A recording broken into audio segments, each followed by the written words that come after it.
Hi everybody! So for Parkinson's disease, neuropsychological testing cannot actually diagnose this disorder because most of the symptoms that occur in Parkinson's disease are motor symptoms.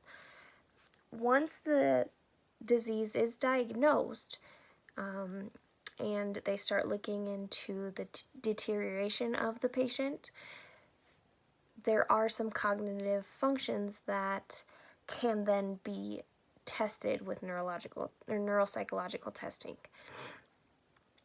But one of the common neuropsychological tests that are performed with Parkinson's disease patients is the Wisconsin card sorting test. Now, with Parkinson's disease patients, they're measuring the concept formation.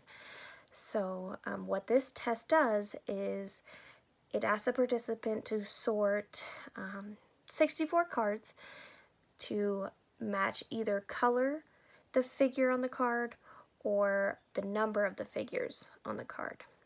But during the task, the sorting rule does change, but it changes without the participant knowing. So it either goes from color to the figure on the card or the number of figures on the card. The only thing that the participant is told is whether the sorting rule is correct or wrong as they're sorting. The one thing the primary symptoms in Parkinson's disease is tremors or shaking, rigid muscles, slow movement or bradykinesia, and also impaired balance. Now, the tremors or shaking usually occurs in the extremities, often the hands or fingers. They usually have the pill rolling, which is the rolling of, or the back and forth movement of your finger, your thumb, and your first finger. Then the rigid muscles are just that. Their muscles get tight, and it can occur in any part of the body, and it limits the range of motion, which can be very painful for the patients. And for the slow movements, or the bradykinesia, it's very difficult. It causes simple tasks such as eating or walking across the room very difficult, and it's time consuming for the patients.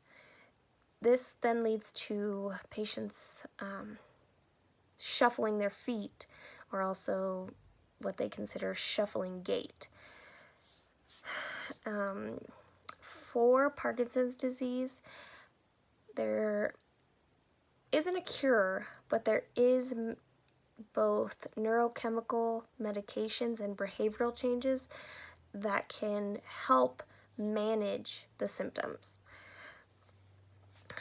The medication that is given to Parkinson's disease patients can either increase or substitute for dopamine.